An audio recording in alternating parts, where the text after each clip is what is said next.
শিক্ষার্থীরা তোমাদের উপবৃত্তির টাকা 2026 না পেলেও তুমি কি করবে, তোমরা অনেক শিক্ষার্থী কিন্তু উপবৃত্তির টাকা পাওনি। তোমাদের জন্য করণীয় কি A to Z এই ভিডিওতে জানিয়ে দেবো। ইতিমধ্যে দেখো তোমাদের উপবৃত্তির টাকা 2026 সালে যারা পায়নি তাদের নোটিশ প্রকাশ হয়েছে। A to Z এই ভিডিওতে জানিয়ে দেবো। এই ভিডিওটা তুমি যদি না দেখো সম্পূর্ণ তাহলে কিন্তু অনেক কিছু মিস করে যাবে শিক্ষার্থীরা। তো তোমাদেরকে প্রথমে জানিয়ে দিই উপবৃত্তির টাকা 2026 নিয়ে শিক্ষার্থীরা দেখো নির্বাচনের কারণে সবাই উপবৃত্তির টাকাটা একবারে পাচ্ছে না। তোমরা জানো যে সামনে নির্বাচন, যার কারণে উপবৃত্তির টাকাটা সবাই একবারে পাচ্ছে না। কিছু শিক্ষার্থী নির্বাচনের আগে পাবে এবং বাকি শিক্ষার্থীরা নির্বাচনের পরে পাবে। শিক্ষার্থীরা তবে উপবৃত্তির টাকা নিয়ে কিছু সমস্যা রয়েছে। তোমাদের উপবৃত্তি নিয়ে কি কি সমস্যা হয়েছে জেনে নাও। দেখো শিক্ষার্থীদের দেওয়া অ্যাকাউন্টে টাকা যায়নি প্রথমত। এছাড়াও শিক্ষা মন্ত্রণালয় তোমাদের শিক্ষার্থীদেরকে নগদ অ্যাকাউন্টে টাকা পাঠিয়েছিল। বিশেষ করে তোমরা যারা ষষ্ঠ থেকে দ্বাদশ শ্রেণীর শিক্ষার্থী রয়েছে তোমাদের তো নগদ অ্যাকাউন্টে শিক্ষা মন্ত্রণালয় থেকে টাকা পাঠানো হয়েছে অনেকের, কিন্তু সেই টাকাটা শিক্ষার্থীদের কাছে না গিয়ে সেই টাকাটা আবার শিক্ষা মন্ত্রণালয়ের কাছে ফেরত এসেছে শিক্ষার্থীরা। সেই সাথে তোমাদের অনেক শিক্ষার্থী তথ্যের ভুল পাওয়া গিয়েছে, যার কারণে অনেক শিক্ষার্থী কিন্তু উপবৃত্তির টাকাটা পায়নি।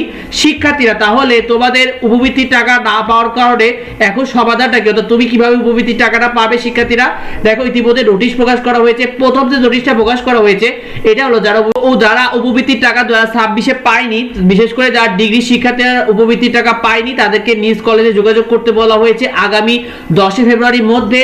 এবং কলেজে গিয়ে তাদেরকে account name, account number, bank name, ব্রাঞ্চের নেম, ব্যাংকের রাউটিং নেম, উপজেলা এবং ডিস্ট্রিক্ট এই তথ্যগুলো গিয়ে আবার তাদের কলেজে গিয়ে দিতে হবে। আর তোমরা যারা স্কুলের শিক্ষার্থীরা রয়েছে প্রথম থেকে দশম শ্রেণীতে এবং কলেজে যারা একাদশ ও দ্বাদশ শ্রেণীর শিক্ষার্থীরা রয়েছে তোমাদের এরকম নোটিশ দিবে। নোটিশ দেওয়ার পরে তোমরা যারা স্কুলের শিক্ষার্থীরা রয়েছে তোমাদের স্কুলের শিক্ষকের সাথে অথবা তোমাদের স্কুলের অফিসে যোগাযোগ করতে হবে। আর যারা কলেজের শিক্ষার্থীরা রয়েছে তাদেরকে কলেজে বৃত্তি শাখায় গিয়ে অথবা অফিসে গিয়ে যোগাযোগ করতে হবে।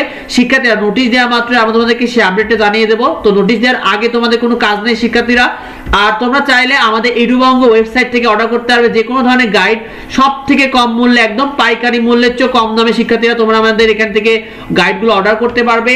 তোমরা আমাদের edubongo.com তোমরা গিয়ে অর্ডার করতে পারবে শিক্ষার্থীরা, একদম কম দামে তোমাদের কাছে পৌঁছে দেওয়া হবে আমাদের সব গাইডই। তো পরবর্তী আপডেটগুলো পেতে অবশ্যই আমাদের চ্যানেলকে সাবস্ক্রাইব করে রাখো। তোমরা কে কি উপবৃত্তির টাকা পেয়েছো কমেন্টে আমাদেরকে জানিও, এবং কারা কারা উপবৃত্তির টাকা এখনো অবধি কমেন্টে পাওনি সেটা আমাদেরকে জানিয়ে দিও কমেন্টে। দেখা হয় পরবর্তী ভিডিওতে পরবর্তী আপডেটে। ধন্যবাদ সবাইকে।